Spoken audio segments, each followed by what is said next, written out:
Aleluya, aleluya, la palabra de Dios vive en mí. Aleluya, aleluya, la palabra de Dios vive en mí. Ya no soy yo quien vive, es Cristo quien vive en mí. Ya no soy yo quien vive, es Cristo quien vive en mí. Aleluya, aleluya, la palabra de Dios vive en mí. Aleluya, aleluya, la palabra de Dios vive en mí.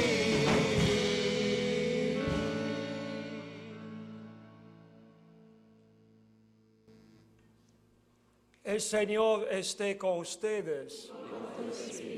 Lectura del Santo Evangelio según San Lucas. Y aquel tiempo, un fariseo invitó a Jesús a comer con él. Jesús fue a la casa del fariseo y se sentó a la mesa.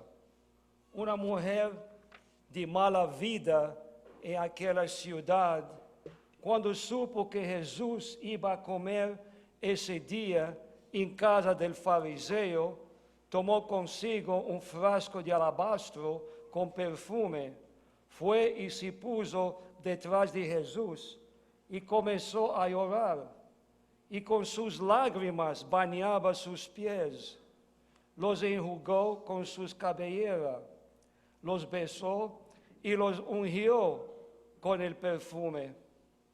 Viendo esto, el fariseo que lo había invitado comenzó a pensar: si este hombre fuera profeta, sabría qué clase de mujer es la que lo está tocando. Sabría que es una pecadora.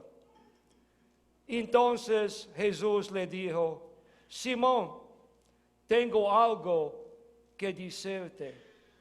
El fariseo contestó: dímelo, maestro. Él le dijo: 2 hombres le debían dinero a un prestamista. Uno lo debía 500 denarios y el otro 50. Como no tenían con qué pagarle, les perdonó la deuda a los 2. ¿Cuál de ellos lo amará más? Simón le respondió: supongo que aquel a quien le perdonó más. Entonces Jesús le dijo: has juzgado bien.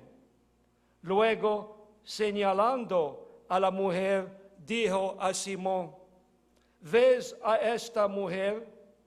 Entré en tu casa y tú no me ofreciste agua para los pies, mientras que ella me los ha bañado con sus lágrimas y me los ha enjugado con sus cabellos.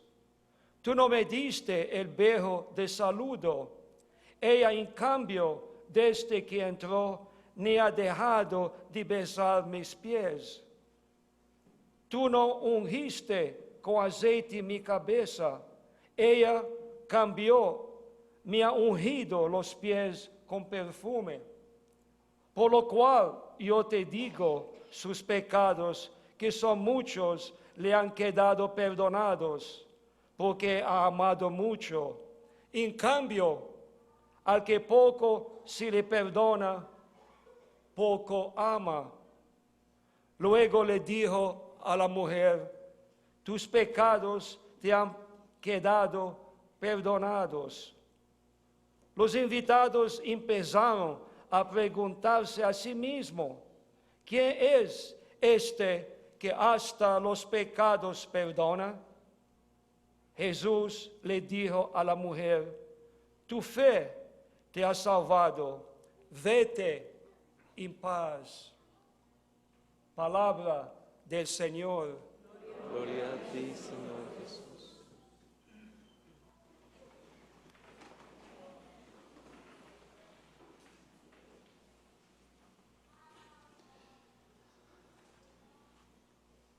Qué regalo de palabra hoy para esta noche, ¿no es cierto? Para esta noche en la que, como dice la primera lectura, ¿no? Empezamos a hablar de la madurez espiritual, ¿no? Para ustedes, ¿quién es una persona madura? Empecemos con esa pregunta. Empecemos esta reflexión con esa pregunta. ¿Quién es una persona madura? Una persona insensata que piensa lo que va a hacer. Sensata. Sí, una persona madura es una persona sensata, responsable, ¿no? Equilibrada, controlada, ¿no es cierto? Y ahora traslademos, ¿quién es maduro espiritualmente? Espiritualmente, ¿no? Entonces, ese es el proceso, ¿no? Hoy le habla San Pablo ¿a quién? ¿A quién le habla San Pablo?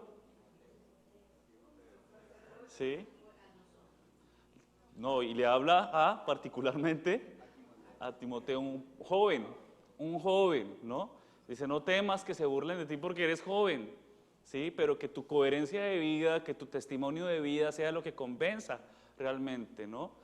La madurez espiritual no se mide por nuestra edad, no se mide ni siquiera por el tiempo en que tú estés viniendo aquí a la iglesia.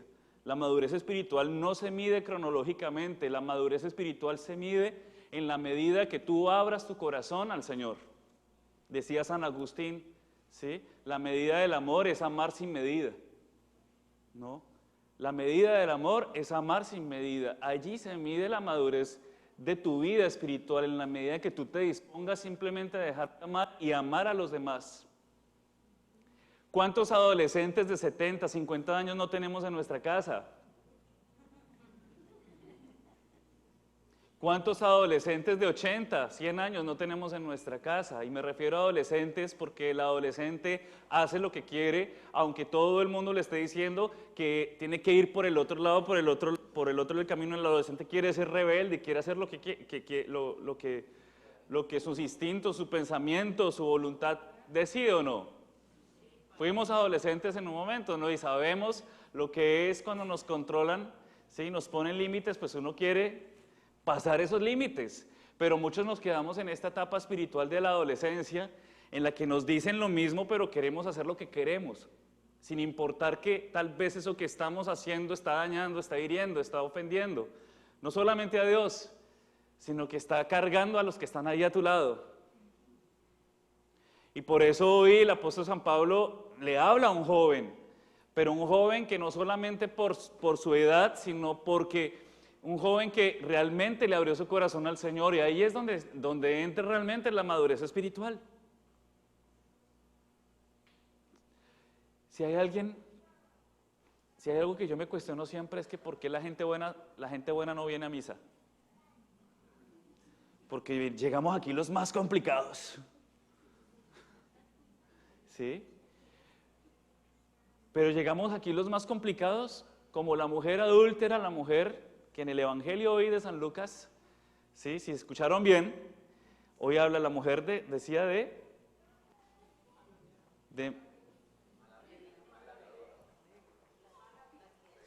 vida alegre, me dicen por acá. Una mujer de mala vida o de vida alegre, como decimos comúnmente, llega a los pies del Señor. Llega a los pies del Señor. Una mujer pecadora, una mujer por la que nadie apostaba, nadie daba un peso. Nadie daba un peso. Eso me hace preguntar, por usted, ¿quién apuesta?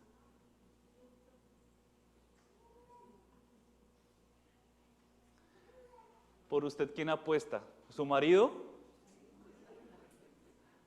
¿Su mujer?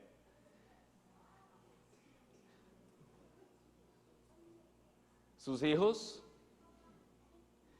¿Por usted quién apuesta? ¿Su jefe?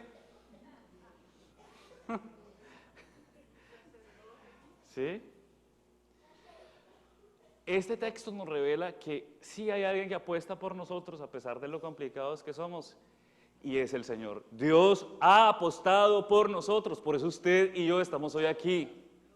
Por eso usted y yo estamos hoy aquí. ni por santos ni por buenos, eso ya lo sabemos, ya está más que claro. Estamos aquí porque Dios apostó por ti.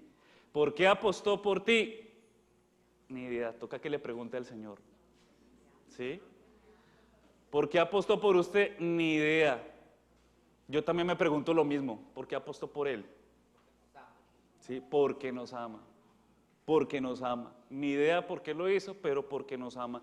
Y el pecado, ni el pecado más aterrador y más terrible puede negarle la posibilidad a un ser humano de la misericordia de Dios. Y cuando la misericordia de Dios entra, cuando la persona se dispone a amar, a dejarse amar por el Señor, ahí es cuando la persona se entrega con una libertad y con una alegría impresionante y empieza su caminar en la madurez espiritual. En la madurez espiritual de su fe, allí empieza una verdadera historia, una verdadera vida. ¿Sí? Una verdadera vida empieza allí, pero nosotros no podemos instalarnos en la idea de que como ya llevo 15, 20 años, que ya hice el super retiro, póngale Emaús Juan 23, póngale María Señal de Jesucristo, póngale que usted ya lleva 15, 20 años, 30 años en el mismo grupo y usted ya tiene garantizado aquí la vida eterna. Bájese de la nube, bájese de la nube, bájese de la nube. Que eso es garantía en la medida en que tú y yo nos dispongamos también a dejarnos tocar por la gracia de Dios. Por la gracia de Dios, esa es la garantía. No significa de que Dios no lo pueda hacer, pero Dios necesita el concurso fundamental y esencial de tu voluntad, que tú lo quieras. Que tú lo quieras. Que tú lo quieras. Y para eso tenemos que sacarnos de esta mente todas las razones y todos los impedimentos, todo aquello que nos bloquea con la idea de Dios y su misericordia. Nosotros, queridos hermanos, lo repito, no podemos imponerle a los demás cargas que nosotros no podemos cargar. Nosotros tenemos que pensar seriamente que no podemos imponerle hacer que los demás carguen con mi complejidad, sino que nosotros tenemos que ponernos de cara ante el Señor y decirle: Señor, mira lo complejo que soy, ayúdame. Pero no permitas que mi complejidad condene al otro a tener que soportarme y aguantarme. ¿Sí o no? De pronto usted puede estar pensando: ojalá estuviera mi marido aquí, escuchando esto, o mi vecina o mi vecino. No, esto esencialmente es para cada uno de nosotros. Esencialmente es para cada uno de nosotros, porque tal vez nosotros somos aquellos adolescentes que los que viven, que los que nos rodean están soportando y están teniendo que aguantarse. ¿Sí o no? Y esto me hace recordar una historia que ya algunos han escuchado, no sé si le he contado, la del niño enfermo de Lourdes. ¿Sí? ¿Se la recuerdan? La del niño enfermo de Lourdes. ¿Se las cuento? Eso sí les gusta, ¿no? Les gusta. Pero se las voy a contar simplemente para que me entiendan lo que quiere decir la palabra de Dios, lo que quiere decir el sanar el corazón. Yo una vez un niño, eso fue una historia real. Si no estoy mal, vivían en España un niño de 14 o 15 años, un adolescente, y se enferma gravemente. Se enferma, creo que le da una parálisis, y se enferma gravemente. Su mamá, muy piadosa, venía a misa todos los días, muy piadosa, empieza a vivir esta realidad con su hijo paralizado, y su hijo empieza a decirle, su hijo pues al verse joven, pues con toda su juventud, y verse enfermo, paralizado, pues yo no me quiero ni imaginar, yo me imagino que debe ser un trauma o un golpe muy duro. Pues este niño empieza a amargarse la vida y a amargarle la vida a su mamá, lo que le estoy diciendo. Empezó a cargar a la mamá con su complejidad, con su dolor, con su enfermedad. Y le decía: pero usted que viene a misa todos los días, que ora, que está en un grupo aquí, que está en un grupo allá, mire cómo la maldijo Dios conmigo. Y entonces este niño empieza a reprocharle, a reprocharle, a reprocharle. Esta mujer sufría mucho, como todas las madres que sufren por sus hijos. Y empieza a reprocharle cada día. Y entonces un día estaban viendo televisión los dos y sale una emisión, un programa, un documental que empiezan a hablar del santuario de Nuestra Señora de Lourdes en Francia. sí conocen la historia, ¿no? De Lourdes, allí donde desapareció la Virgen, a Santa Bernardita, y bendijo las aguas, y van muchos enfermos a que se bañen, y hay muchos casos de milagros de Lourdes que están registrados y que han sucedido allí. Cuando la persona bebe o toma el agua, pues el niño miró eso y le dijo, pues, mamá, llévame allá para que el Señor me cure. Y la mamá, como nosotros muchas veces no le creemos a Dios, estando aquí la mamá, ay Dios mío, ¿y dónde no lo cure?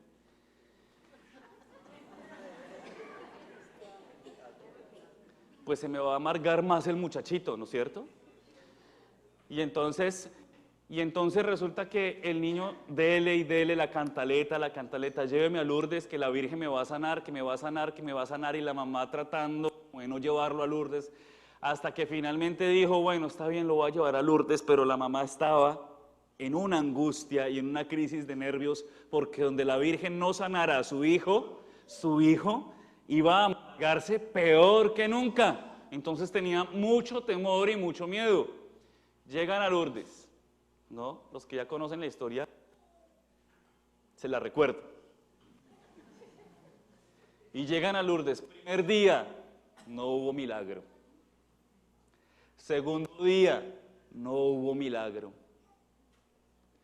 Tercer día, igual de paralizado está el muchachito, no hubo milagro. Cuarto día, no hubo milagro, esa mujer estaba ya en crisis nerviosa. Y el último día, ¿sí? El último día, ¿quieren saber el final de la historia? Eso es para ponerle más emoción. El último día, pasa a los que han ido a Lourdes, hay una procesión con los enfermos. ¿Se han visto? Con los enfermos. Y el último día va el Santísimo adelante, viene una procesión de enfermos, el niño está con su mamá aquí, no están en la procesión, sino que están viendo la procesión, y el niño se voltea y le dice a la mamá, mamá, le he pedido a la Virgen que no me sane a mí.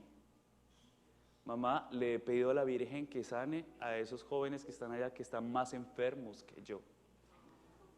Ahí estuvo el milagro.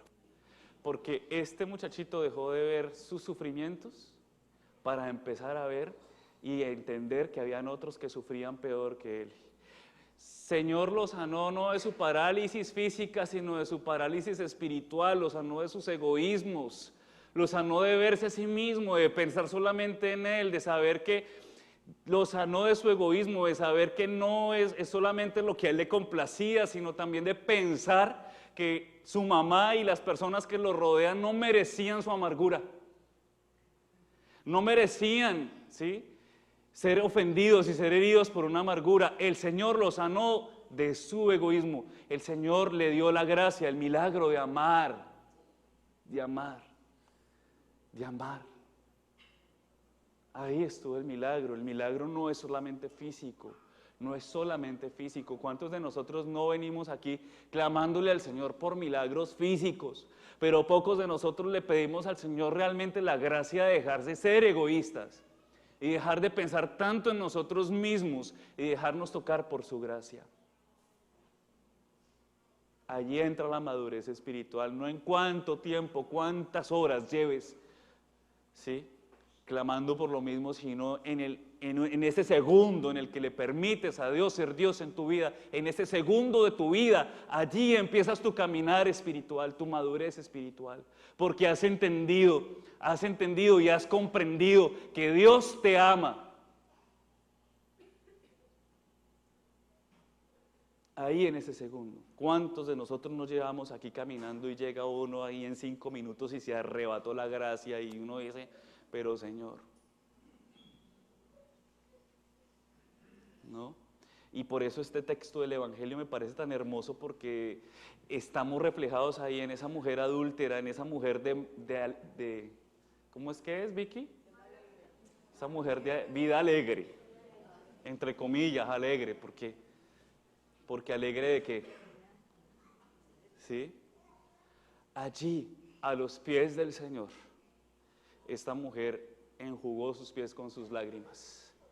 ¿Por qué? Porque entendió que Dios la sobrepasó de tal manera que no la miró como la mujer de vida alegre, o de vida mala, sino que miró la mujer.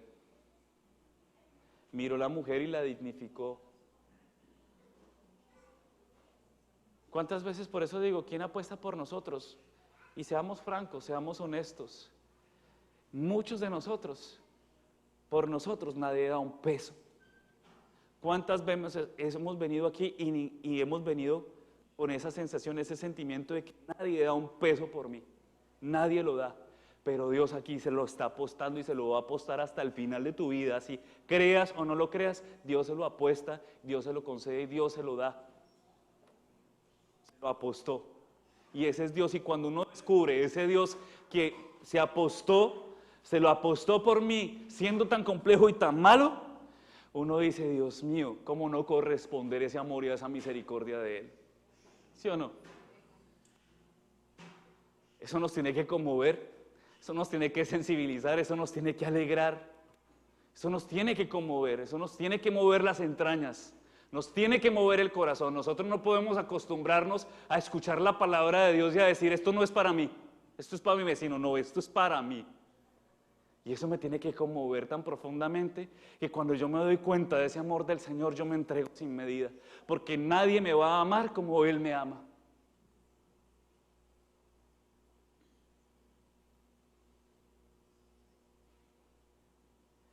Así que, queridos hermanos, dejémonos de estar dando golpes de pecho y colocándonos cargas y culpas y empecemos de una vez, ¿no? Y para siempre, simplemente a dejarnos amar y a dejarnos transformar por la gracia de Dios. Usted se puede quedar haciéndole daño a todo el mundo y estar todo el tiempo, ay, perdón, no lo quise hacer, no lo quise hacer, no lo quise hacer. Pues si no lo quiere hacer, no lo haga más. No lo quise hacer. Y sin embargo, Dios siempre va a estar allí para levantarnos.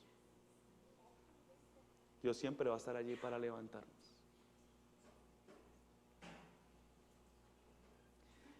Eso es la mayor sanación que el Señor nos puede dar a nosotros en esta noche. La mayor sanación que nos puede dar al Señor en esta noche a nosotros es que nosotros empecemos simplemente a mirar como Él mira. Que nosotros los hombres empecemos a mirar a las mujeres como Dios las mira. Que las mujeres empiecen a mirar a los hombres como Dios los mira. Que nosotros empecemos a mirar al que está con nosotros como Dios lo mira. Si Dios me ama a mí, obviamente y por lógica Dios ama al que está ahí a mi lado. Entonces, ¿por qué yo maltrato lo que Dios ama? Y cuando yo empiece a entender eso, voy a ser sano. Voy a ser sano. Si no, nos vamos a quedar siempre con el Dios milagrero, el Dios al que yo vengo aquí cada mes y ya y vamos a ver si esta vez sí me sana o no me sana. Vamos a ver si esta vez sí me llega el trabajo o no me llega. Vamos a ver si nos quedamos en una relación con Dios tan pobre que nunca vamos a ver más allá, ¿no? Más allá de saber que nosotros somos privilegiados y que nuestras vidas son privilegiadas. Podría ser peor, ¿no es cierto? Podría ser peor y no lo es, porque Dios nos ama. Y usted se pone a ver gente que tiene tan poco, gente que viven en precariedad, en dificultad. Son gente que cuando tú tienes contacto con ella, sus ojos brillan. ¿No es cierto? ¿Ustedes no han conocido gente así? Sus ojos brillan porque han aprendido a vivir en la simplicidad. Nosotros estamos viviendo tal vez en la complejidad, ¿no? De los afanes, de las carreras, de las preocupaciones, del pecado, de las cargas. Ya, aprenda a soltar eso. Y usted va a experimentar, usted esta noche va a experimentarse, amado por Dios, y va a experimentar una alegría inmensa, inmensa, un descanso inmenso en el corazón. Aprovechese esta noche, aprovéchela, porque Dios pasa. Pero como se los he dicho también, como decía San Bernardo, y esto es muy cierto, teman también, teman una sola cosa, no teman a Dios para acercarse aún en el pecado, pero teman una sola cosa, teman algo, teman a ese Dios que pasa, que quiere bendecirte, pero que tú por estar distraído o encerrado en tus egoísmos y en tus criterios, no lo dejas hacer. Teman al Dios que pasa y que quiere sanar. No lo dejen pasar sin arrebatarse la gracia de Dios.